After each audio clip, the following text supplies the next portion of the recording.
Si analizamos detenidamente nuestra civilización, tenemos que decir que en nuestro mundo globalizado, hoy lo que impera es la cultura y la filosofía occidental.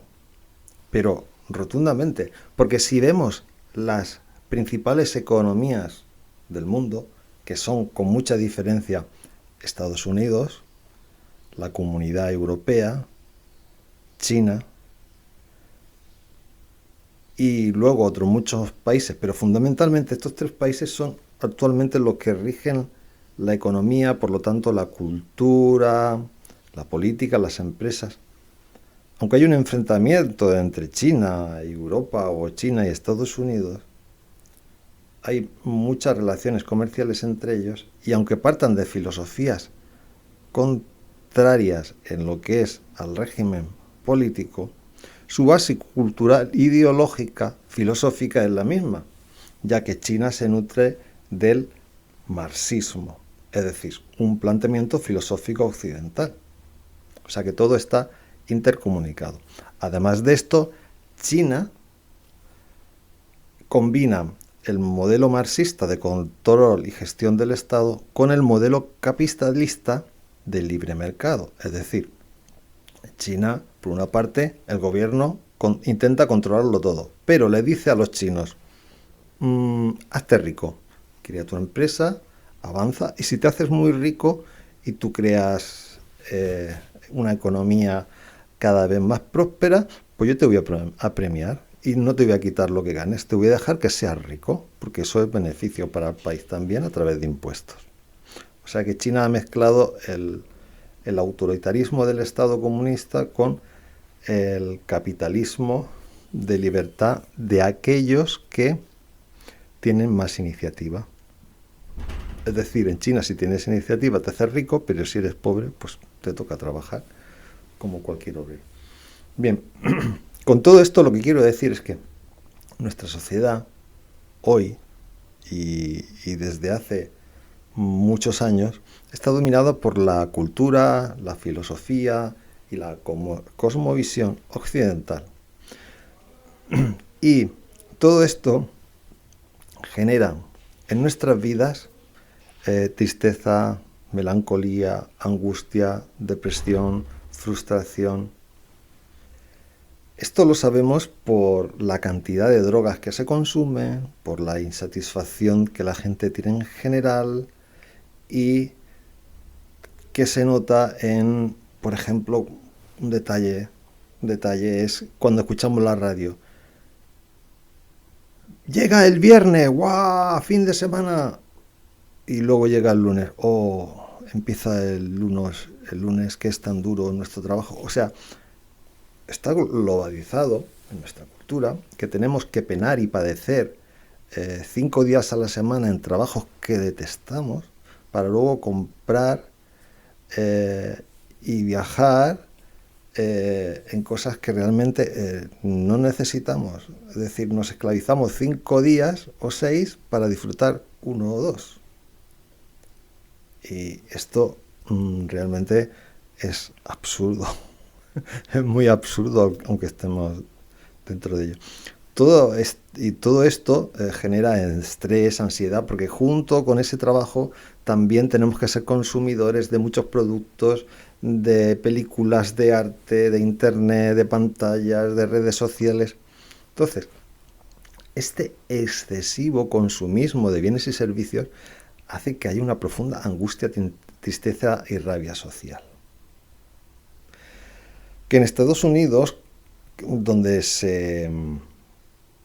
por lo menos hay mucha libertad y se dan los datos, mueren por sobredosis de drogas 100.000 personas al año. Y eso súmale la cantidad de personas que están, pues eso, son adictas y mantienen su vida, pero una vida verdaderamente penosa. Y esto teniendo en cuenta que la sociedad, la sociedad más famosa de psicólogos psiquiatras está en Estados Unidos. Y tiene un presupuesto gigantísimo para formar profesionales y hacer estudios de la psicología humana. Por otra parte, en Estados Unidos la cultura del psicólogo es algo muy normal, o sea, no es como aquí en España que da reparo ir al psicólogo. Allí, en Estados Unidos todo el mundo va al psicólogo a que mejoren su vida. Pues a pesar de todo esto, la gente cada vez está más deprimida, más angustiada. O sea que la psicología no funciona realmente de forma global para todas estas angustias que crea nuestra sociedad. Lógicamente habrá personas que dirán, no, a mí el psicólogo me ayudó mucho, pero esto mismo dice otra mucha gente de un sacerdote que estuvo hablando con él, o de un coaching, o de un asesor emocional, o de un amigo que lo escucho. En fin, vamos a ver. A nivel global, la psicología, para mejorar la calidad del bienestar humano y del personal, no funciona a nivel global. Que hay alguno que ayude por sus características peculiares, puede ser.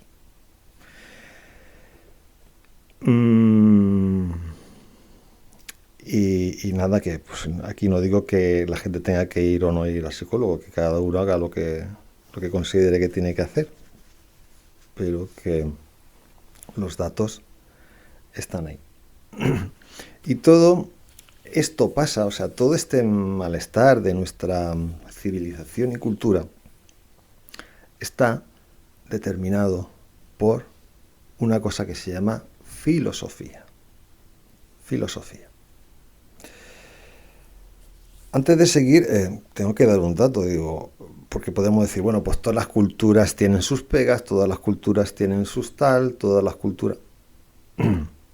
Nuestra civilización ha sido comparada por muchos antropólogos y estudiosos de otras culturas, civilizaciones y tribus, y se han dado cuenta de que nuestra cultura tiene un nivel de ansiedad, de estrés, de depresión, de enfermedades psicóticas, de esquizofrénica.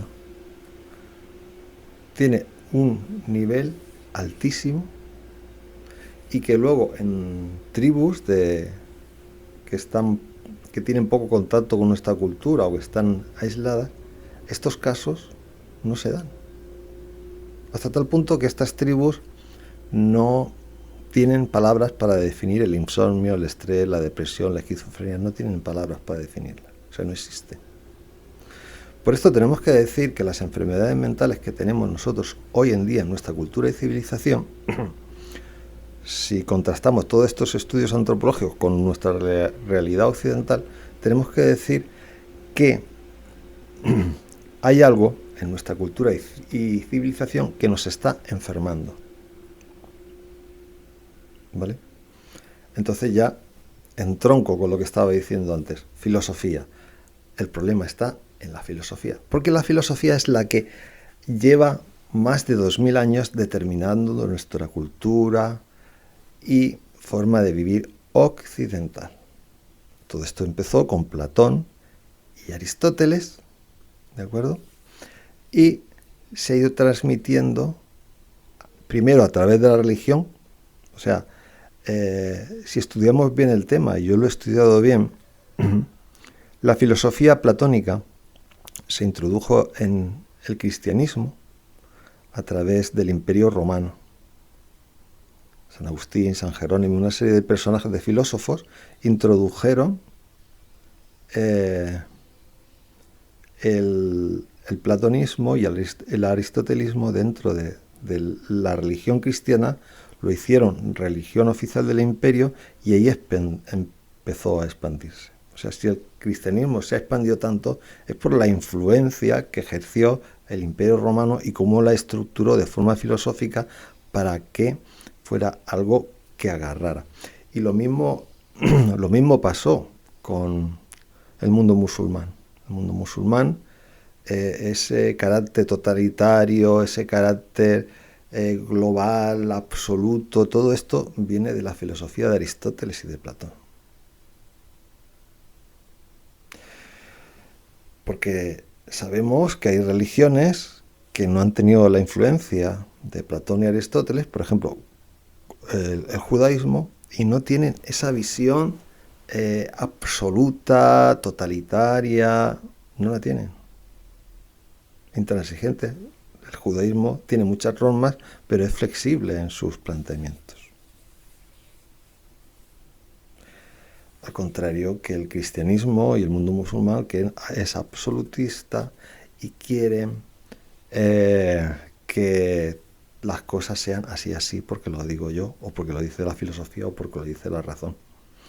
Claro, cuando hablamos de los judíos, ahora mismo estamos pensando en Israel, y estamos pensando en el fundamentalismo de Israel, pero no es una cuestión religiosa, no es una cuestión de conquista, de dominio, no. Es una cuestión de territorio. Simplemente ellos creen que ese territorio es suyo porque Dios se lo dio un día. Pero fuera de ese territorio no aspiran a ir avanzando y conquistando, no. Y fuera de ese territorio no quieren imponer el judaísmo, ni van haciendo prosélitos judíos para que haya cada vez más judíos, no. Sin embargo, los musulmanes y los cristianos sí, son muy proselitistas y quieren que cada vez haya más y quieren imponer su forma de pensar. Los judíos no quieren imponer su forma de pensar. Y esto es por el influjo de Platón y de Aristóteles, fundamentalmente, porque son filosofías absolutistas. El mismo Platón iba buscando los libros, cuenta Diógenes Laercio, iba buscando los libros de Demócrito para quemarlo. El mismo Platón arremetió profundamente con unas personas que le llamaba sofistas y se ha quedado la palabra sofista como persona indeseable. Cuando los sofistas eran personas de aquella época que podemos llamar humanistas, es decir, personas que estaban en contra de los totalitarismos, personas que estaban a favor de la libertad del ser humano, que estaban en contra de la esclavitud, que estaban en contra del sistema de poder piramidal y que hubiera reyes. Platón no, Platón pensaba que son los reyes filósofos los que te deben de gobernar, o sea, que hubiera una jerarquía. Y Aristóteles es una aberración, habla de la esclavitud, donde hay hombres que son inferiores, que tienen que ser dominados por otros superiores y que la guerra es como la caza, que podemos cazar a aquellos que son inferiores. Habla de la inferioridad de la mujer, o sea, y todos esos planteamientos han ido pasando en nuestra cultura. Y lo negativo del cristianismo y del mundo musulmán no viene propiamente de la religión o de que exista un Dios, porque hay muchas religiones, hay religiones de amor, de cariño, de afectividad. De hecho, el cristianismo fue cogido por estos imperios porque tenía aceptación en la gente. El cristianismo en sí, la base del cristianismo es paz, amor, ayuda, comprensión, ayudar al prójimo. Y como tenía aceptación entre la gente, pues lo atrapó el Imperio Romano, lo atrapó la religión musulmana, lo atrapó el mundo musulmán, y entonces lo que hicieron fue introducir los absolutismos platónicos y aristotélicos, donde el bien era lo fundamental, y el bien según decían los filósofos. Y toda la Edad Media, en toda la Edad Media tenemos la oscuridad que no viene por la religión, viene por los planteamientos platónicos, aristotélicos, científicos que ellos tenían, porque Platón y Aristóteles hablaban de que para descubrir las cosas tenían que emplear fundamentalmente la razón, y la razón es limitada. Hasta que no llegó Francis Bacon, René Descartes, Galileo y toda esta gente y dijeron no se trata de aquí de razonar y razonar para descubrir algo, sino que hay que preguntarle a la naturaleza. Y René Descartes propiamente no fue un filósofo, lo que pasa que como tuvo mucha influencia, la filosofía, como es tan retórica, ha convertido a René Descartes en un filósofo, que no lo es. El mismo Thomas Hobbes decía que Descartes no era filósofo, que Thomas Hobbes, el del lobo hombre para el hombre, o sea, que el hombre es lobo para el hombre, este sí que era filósofo, Thomas Hobbes. Pues este decía que Descartes no era filósofo, y realmente no es filósofo si leemos todos sus escritos. Aunque escribiera Meditaciones metafísicas, pero como fue breve y no continuó por ahí. Vale, pues la filosofía no solamente ha hecho daño en la Edad Media, en la Antigüedad, sino que cuando llega una cosa que se llama Revolución Francesa, lo que hace la filosofía es luchar contra sí misma. Porque, ¿qué hace la Revolución Francesa? Pues acabar con el rey. ¿Y quién ha creado la figura del rey? El rey filósofo. Pues Platón y Aristóteles. Entonces la filosofía tiene la capacidad esa de un enfrentamiento constante de ella misma contra ella misma. De hecho, si os fijáis, los filósofos se llevan a matar entre unos y otros. Y esto parte de un planteamiento platónico y es de la dialéctica, es decir, en la confrontación vamos a sacar algo en claro. Y esta mentira seguimos hoy conservándola a través de los debates. O sea, creemos que debatiendo la gente se va a poner de acuerdo. Escuchar los debates de la Moncloa, o sea, a ver si alguna vez se ponen de acuerdo. Nunca. Que al revés, cada uno se reafirma en sus tesis. O las discusiones que vosotros tenéis con vuestros amigos y familiares, a ver, ponerlo a debatir de un tema, a ver si llegáis a acuerdos. Pues no, cada uno se reafirma. Y en este enfrentamiento que siempre ha tenido la filosofía, pues, como digo, en la Revolución Francesa lo que había es un planteamiento filosófico que luchaba contra otro. Entonces se enfrentó a esta visión platónica del rey filósofo, se enfrentó el planteamiento filosófico de Rousseau y Voltaire, en el cual pues no era el rey filósofo quien tenía que gobernar, sino que eran los más cualificados, los burgueses. Y entonces, aunque Voltaire y Rousseau no se pusieran de acuerdo, y Rousseau era mucho más radical y hablaba del niño salvaje, de que es bueno por naturaleza, y que la sociedad era corrupta, y aunque Voltaire era más amigo de la sociedad y de sus privilegios, pues los dos coincidieron que el rey filósofo hay que eliminarlo y que hay que crear una sociedad más libre y democrática. Ojo con lo de libre y democrática, porque fruto de sus filosofías y otros filósofos más, de hecho la Revolución Francesa tuvo importantes aportaciones filosóficas, fruto de sus filosofías se creó una cosa que se llama los derechos del hombre. Atended bien, los derechos del hombre, que no de la mujer. Porque hubo una mujer que se llama Olympe de Gouges que decía, bueno, las mujeres, ya que estamos aquí hablando de libertad, las mujeres queremos los mismos derechos y libertades que los hombres. Le dijeron, ¿qué? Cállate, cállate. Pero ella no se calló, empezó a hablar de todo esto y a postular que las mujeres tenían que tener los mismos derechos que los hombres. ¿Y qué hicieron con ella? Pues la llevaron a la guillotina y le cortaron la cabeza. Y ahí se acabaron los derechos de las mujeres. Y se quedó una sociedad machista, derechos de los hombres, pero no de las mujeres. Esto es los filósofos de la Revolución Francesa. Pero no contentos con esto, dijeron, bueno, y el que piense diferente, crearemos una cosa que se llama guillotina. Lo llevaremos a la guillotina y lo mataremos rápidamente. No vamos a ser tan crueles como la Inquisición hacía morir a sus enemigos. La Inquisición era mala, porque los quemaba vivos y sufrían mucho. Nosotros le vamos a dar una muerte limpia y rápida. ¡Fum! Guillotina. Pero hacían lo mismo, es decir, lo hacían en la plaza pública para que la gente lo viera cómo la cabeza iba rodando. Igual que la Inquisición hacía su hoguera. Y decían, no, nosotros es que somos gente más culta, más cultivada, más humanitaria, le cortamos la cabeza, no lo quemamos, ¿vale? Pero si vamos a las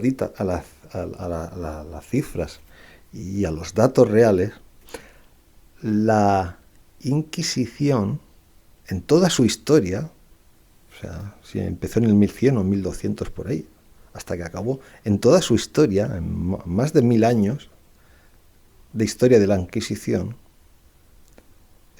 toda la gente recibía un juicio para poder ser quemada. No es que lo cogían y lo quemaban, no. O sea, eso, cada juicio era un proceso largo que duraba años. Giordano Bruno creo que estuvo 8 años en la cárcel. Se le dio oportunidad de que renunciara, o sea, más de 8 años juzgándole con pruebas y tal. O sea, y todo eso, todas esas actas se conservan. O sea, la gente que moría quemada tenía juicios largos y había sus actas y se notificaba que había sido condenado a la hoguera. Bien, pues en más de 1000 años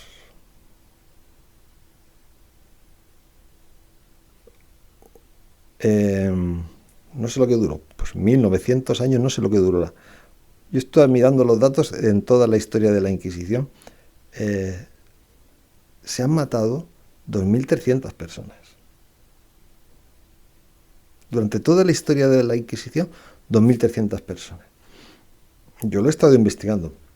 Vosotros buscar los datos en internet, podéis ir a sitios de confianza y consultarlo. En toda la historia de la Inquisición, 2300 personas muertas. Bien, la Revolución Francesa en 10 años que duró, porque Napoleón se hizo con el poder y todo eso acabó, ¿no? Lo de esta revolución donde no hubiera rey ni emperador. O sea, Napoleón se proclamó emperador y acabó este periodo republicano, ¿no? Durante esos 10 años de la República Francesa, de la Ilustración, de los derechos del hombre, 10 años, murieron 16.000 personas. Fueron 16.000 personas guillotinadas. Le cortaron la cabeza. O sea, si veis, 2.300 Inquisición en toda su historia, en 10 años la guillotina, 16.000 personas. O sea que si hubiera durado el mismo tiempo la República Francesa de la Ilustración, hubiera durado lo mismo que la Inquisición, hubieran sido millones de personas. Millones de personas. Así que filosofía ilustrada, filosofía de la Ilustración, Revolución Francesa que cambió nuestro mundo para bien.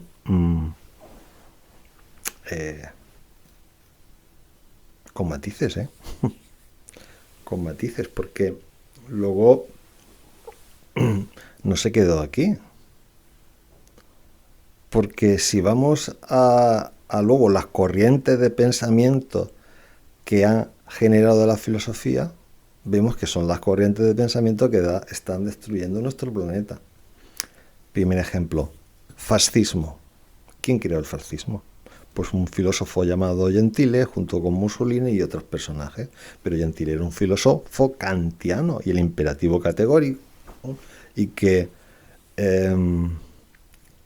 tiene que haber una autoridad y el poder del Estado centrado en una persona. Esto proviene de Kant y de Hegel. Hegel le escribió a un amigo cuando vio a Napoleón Bonaparte andando por las calles. Le escribió a un amigo y decía a Hegel: he visto, viendo a Napoleón, el espíritu absoluto a caballo. Pues bien, esto iba mamando Gentile y creó a una persona que tenía que representar al Estado, y de ahí viene el fascismo.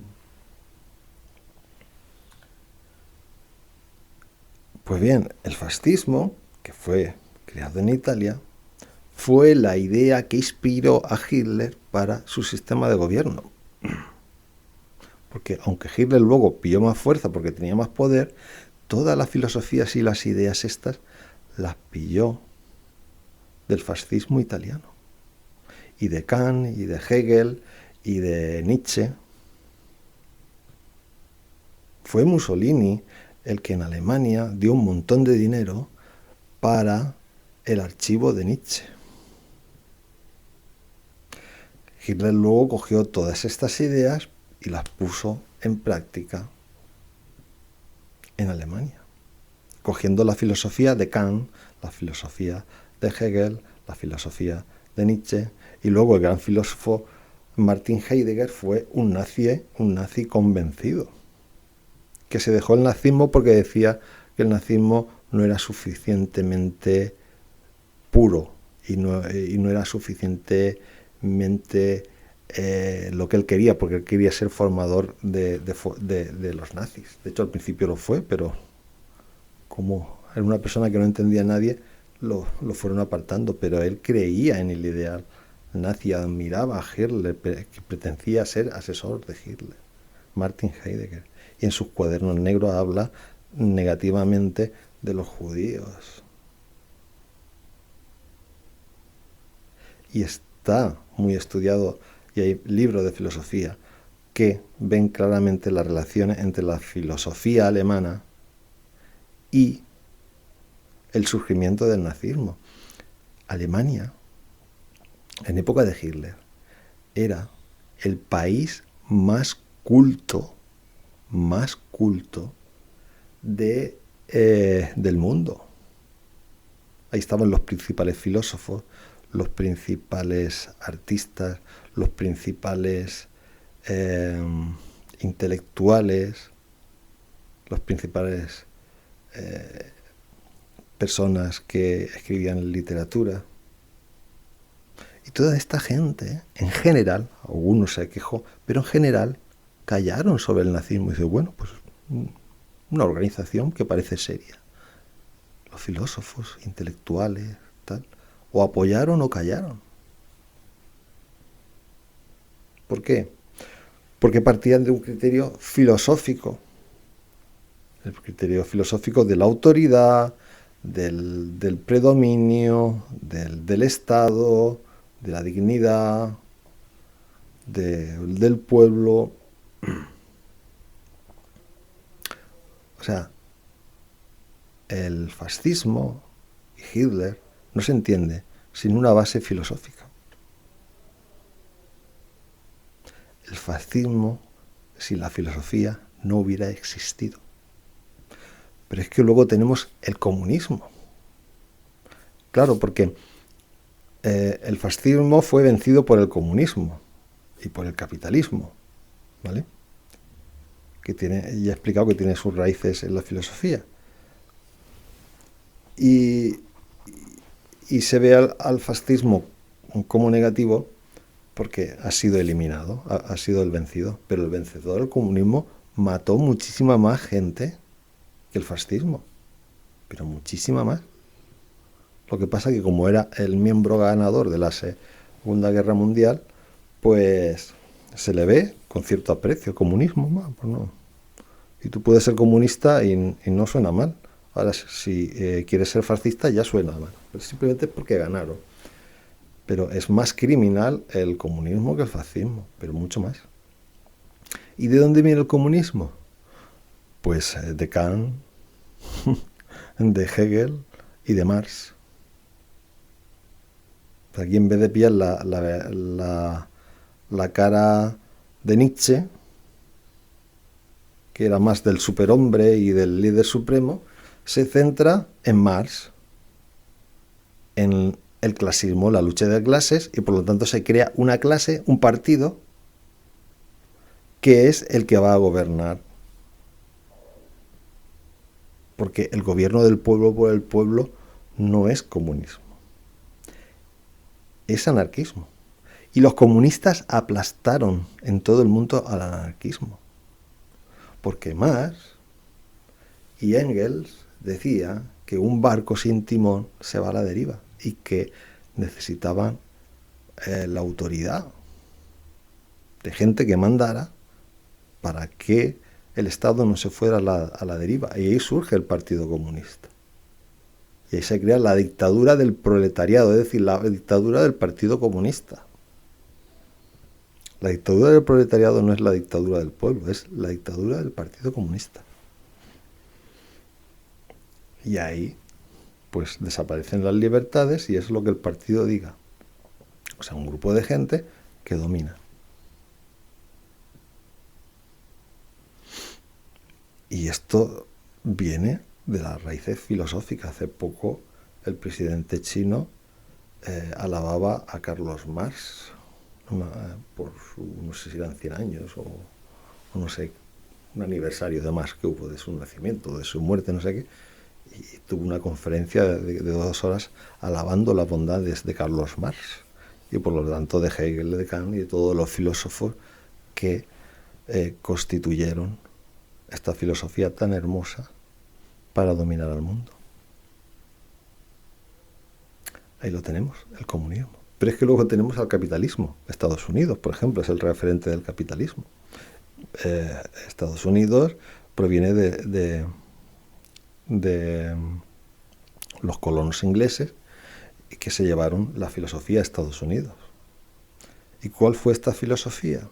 Pues fundamentalmente la filosofía de Hume y la filosofía de Adam Smith, 2 grandes filósofos, economistas, fundamentalmente, que hablaban de eso, pues del libre mercado, de la mano invisible, del equilibrio entre fuerzas. Ahí tenemos a Platón y a Hegel, el equilibrio de fuerzas en el mercado para que el consumidor tenga lo que necesita. Que todo esto es una gran mentira, porque cuando tú pones el centro en el dinero, el hombre empieza a desaparecer.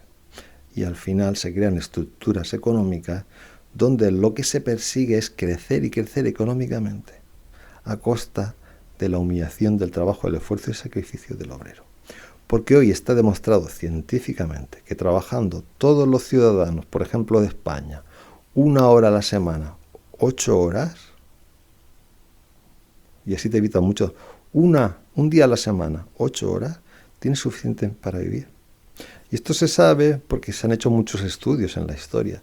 Ya en el año 1800 y pico se hizo un estudio de un periodista, Paula Farwell, que tiene un libro escrito llamado El derecho a la pereza, y que decía que en 3 o 4 horas de trabajo al día es suficiente, porque estaba la industria.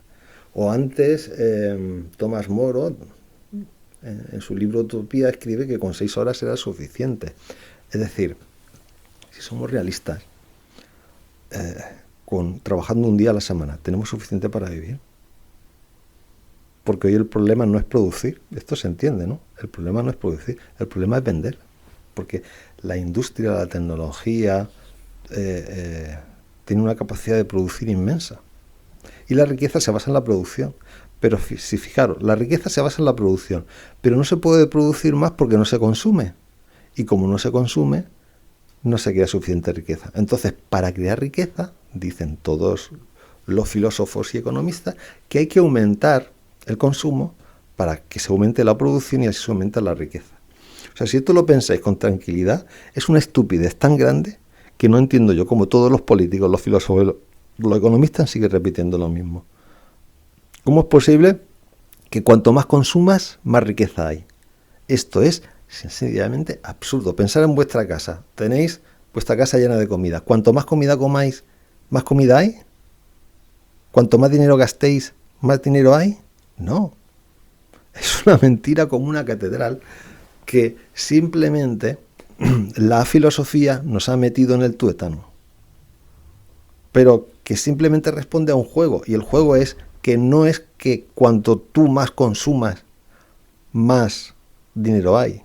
Dinero hay a reventar, cosas hay a reventar, hasta tal punto que se ha tenido que crear la obsolescencia programada, es decir, que se rompan los aparatos lo antes posible para que te compres otro, la moda, para que pase de moda y te compres otra cosa, o la publicidad para que te inciten a comprar aquello que no necesitas, pero la publicidad te convence para que consumas cosas que realmente no necesitas.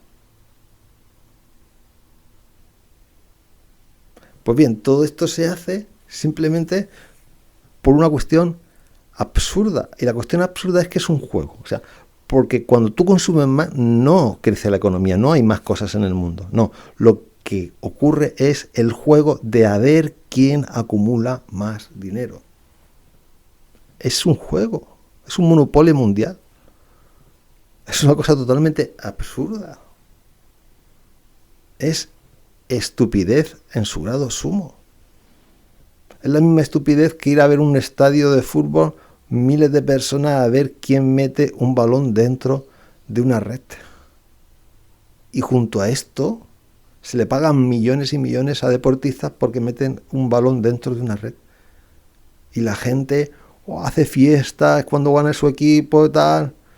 O sea, esto se llama estupidez, pero bien, una estupidez que no hace daño, porque ver cómo la gente juega y mete una pelota en una red, pues bien, no creo que haga mucho daño al mundo. Bueno, a no ser de los chavales que quieren llegar al máximo y destrozan su vida con un montón de lesiones y no llegan. Pero bien, no es mucho el daño que produce el deporte. Pero el juego de la economía mundial, donde todos aspiran, o un grupo de personas aspiran a tener cada vez más y más, esto está creando la destrucción del planeta, agotamiento de recursos, contaminación de las aguas, contaminación del aire. La OMS tiene un documento que se llama GEO, en mayúscula GEO 6, y ahí dice que mueren todos los años, 7 millones de personas por la contaminación del aire. El coronavirus en dos años ha matado a 6 millones de personas. Pues todos los años la OMS dice que solamente por la contaminación del aire 7 millones. Y todo esto es por este juego absurdo de la economía que necesita que todo el mundo consuma mucho para ver qué empresario consigue acumular más y tener más dinero. Y tenemos el PIB de los países y tenemos la bolsa, donde en la bolsa están aquellas personas que consiguen hacer que más gente consuma su producto y están en lo alto de la bolsa. O los países que están en lo alto del PIB. A ver quién consigue más y más dinero. Simplemente es eso, a ver quién consigue más. No sé, lo fundamental es saber quién consigue más, a ver quién crece más. O sea, aquí lo fundamental no es que la gente en general tenga mejor educación, mejor sanidad, mejor salud, que vivan mejor, más relajados, que disfruten de la vida. No, eso carece de importancia. Y si hay que explotar a quien hay que explotar, si hay que engañar a quien hay que engañar, si hay que mentir a quien haya que mentir, se hace. En la empresa vale todo, las mentiras, el engaño, la explotación laboral, todo vale. Para conseguir lo máximo posible. Por eso los productos, en vez de fabricarse aquí en España, se fabrican en Asia. Porque aquí tenemos que pagar 10 euros la hora o lo que se pague, y en Asia se paga 1 euro al día. En fin, esta es la cuestión. La filosofía es muerte y destrucción. Y los filósofos, Platón, Aristóteles, Agustín, David Hume, Rousseau, Kant, Hegel, Schopenhauer, Marx, Nietzsche, Foucault, Heidegger, Deleuze, toda esta gente no solamente ha hecho un daño profundísimo con su filosofía, sino que fueron gente profundamente amargada, gente triste, gente rabiosa, gente colérica. Yo he estado leyendo sus correspondencias de todos estos principales filósofos. David Hume era un depresivo compulsivo y su médico le decía: no tiene el mal de los intelectuales. Y es verdad, todos los filósofos estaban amargados. Hume, Rousseau, Kant, Hegel, Schopenhauer, Marx, Nietzsche. Deleuze se tiró por el balcón, siendo un filósofo vitalista. O sea, los filósofos no solamente amargan su vida, sino que crean sistemas de pensamiento basados en la razón que destruyen a la humanidad. Porque una cualidad sí que hay que reconocerle a los filósofos. son unos grandes retóricos. Es decir, que empiezan a hablar, a argumentar y a juntar unas ideas con otras y convencen. Por eso las masas, las gentes, siguen todas estas filosofías absurdas, porque convencen. La retórica, la dialéctica. Que retórica y dialéctica, según Aristóteles, es lo mismo. Lo que pasa es que la dialéctica es para la gente inteligente y la retórica para el vulgo, pero es lo mismo. Entonces, este es el problema. Hoy ya no se habla de retórica ni de dialéctica. Hoy se habla de comunicación. Porque se han dado cuenta a través de la historia que la retórica y la dialéctica ha hecho mucho daño. Vale, pues le cambiamos el nombre. Ahora se llama comunicación. Y los partidos políticos tienen su gabinete de comunicación y las empresas tienen su gabinete de comunicación. Pero se basa en lo mismo, el arte de convencer. El arte de convencer. Lo que pasa que en este arte de convencer los filósofos se destruyen a sí mismos a la vez que destruyen a la humanidad. Y en este arte de convencer nosotros nos destruimos a nosotros mismos al tiempo que destruimos a los demás.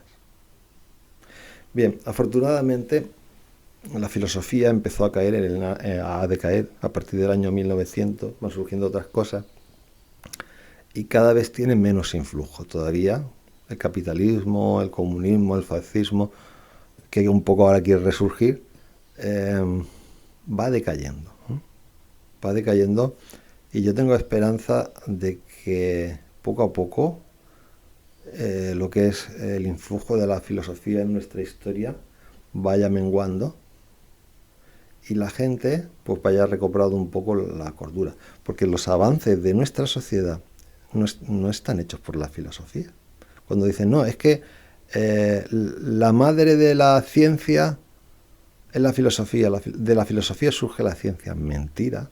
La filosofía siempre ha sido un atraso para la ciencia. La palabra ciencia viene de Platón y Aristóteles, y ellos tenían su ciencia, que era a través de la razón descubrir la verdad. Y humanistas como Galileo, Francis Bacon o Descartes, que ya digo que no es filósofo, se dedicaron a ver cómo se mejora el ser humano. Son los humanistas, la gente que no se dedica a razonar, sino a contactar con otra gente, otras personas, los que van mejorando nuestra humanidad. Veamos Alemania, por ejemplo. A Heidegger, que apoyó profundamente el nazismo, o a Helmut Schmidt, que fue un político alemán. Pues este hombre hizo muchas cosas buenas por la sociedad.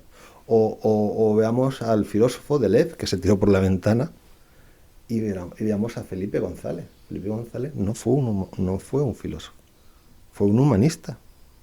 Es un humanista, Felipe González es un humanista. Y consiguió que su partido pues tuviera apoyo popular porque decía cosas lógicas y humanas. Y en un congreso del Partido Socialista dijo que aquí había que abandonar el marxismo.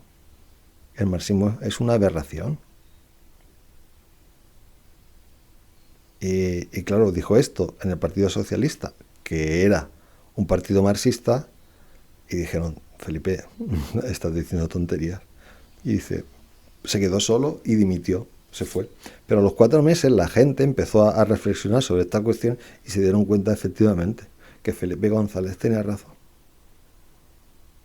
El marxismo es filosofía y la filosofía es muerte y destrucción. Por lo tanto, hay que eliminar el marxismo del Partido Socialista. Y Felipe González lo dijo con su frase. Hay que ser socialistas antes que marxistas. Hay que ser humano antes que filósofo. Y gracias a eso, los españoles pues votaron al Partido Socialista y durante todo el gobierno de Felipe González y todo su equipo, pues España ha avanzado muchísimo. Y todo esto se mira en cifras, en datos, en bienestar para la gente, en seguridad social, en educación, en medicina, en infraestructuras, en todo. en satisfacción personal de la gente, en libertades. Mirar el periodo anterior a Felipe González y mirar el periodo posterior a Felipe González. Hay un avance tremendo, gracias a que Felipe González se alejó del marxismo, se alejó de la filosofía, se centró en el humanismo y en el bienestar del ser humano. Nuestra salvación como seres humanos está en el humanismo. Pero incluso se nos quiere colar por ahí una cosa que se llama animalismo, igualando a los animales a los humanos. Pero eso viene de la filosofía también. De Schopenhauer, que decía que los animales tienen más bondad que los seres humanos. Cuando un animal no tiene ninguna bondad, porque si te encuentra en la naturaleza te devora. Si tu perro no hubiera sido domesticado por un animal, es decir, amansado, a ti te devoraría. O sea, lo que tienen los humanos, los animales, de mansos, de bonicos, de colaboradores con el ser humano, es un adiestramiento, un condicionamiento que ha realizado el ser humano a través de la historia. Por eso, la humanidad, la bondad de los animales, no es propiamente suya, sino que ha sido introducida en los animales por el adiestramiento y la doma de los humanos. O sea que cuando tú recibas cariño de tu perrito, dale las gracias a la humanidad que ha domesticado a tu perrito. Y ya generación tras generación pues se han convertido en animales domésticos. Y genéticamente pues van heredando cosas y cada vez son más mansos y domésticos. Pero tu animalito, tu perrito, hace siglos era un lobo rabioso que si te encontraba en el bosque te devoraba. Así que la bondad de los animalitos no es propia de su naturaleza, sino que es introducida por la bondad del ser humano. Pero claro, luego viene Schopenhauer y otros filósofos dicen, no, es que los humanos son todos malos, este mundo es una mierda y los animales tienen bondad en su naturaleza. Pues no. Schopenhauer estaba mal de la cabeza, aparte de ser un amargado que decía que en este mundo lo que abunda es el sufrimiento. Pues no. Este mundo abunda el sufrimiento cuando hay filósofos que van proponiendo que en este mundo hemos venido para sufrir y al final te vas convenciendo de tus teorías y te conviertes en un monstruo. Y cuando digo monstruo no digo grande, digo malo, digo negativo, digo destructor, digo maldad, digo egoísmo, digo rabia, digo tristeza, depresión, angustia. Y todo esto es lo que genera la filosofía. Esto lo sé porque he estado leyendo mucho al respecto y porque he leído la correspondencia de los filósofos y sus escritos. Y si queréis comprobar todo lo que digo, pues ahí tenéis a los filósofos grandes. Leer a Platón, Aristóteles, Agustín, Hume, Rousseau, Kant, Hegel, Schopenhauer, Marx, Nietzsche, Foucault, Heidegger, Deleuze o Maquiavelo, que es admirado mucho por los filósofos. Leer cualquier libro de estos. Mira, cogéis vamos a ver, por ejemplo, las Confesiones de San Agustín, veréis a un hombre profundamente amargado, y la voluntad y representación de Schopenhauer, veréis el negativismo en acción plena, y luego pues alguna obrilla de Marx y de Nietzsche, ¿no? Donde Marx habla de la lucha sangrienta de clases a través de las armas y Nietzsche habla del superhombre y que los débiles tienen que desaparecer, le tenemos que ayudar a desaparecer. En fin, ahí tenéis a los grandes filósofos que estudian a nuestros hijos, en los institutos, lamentablemente.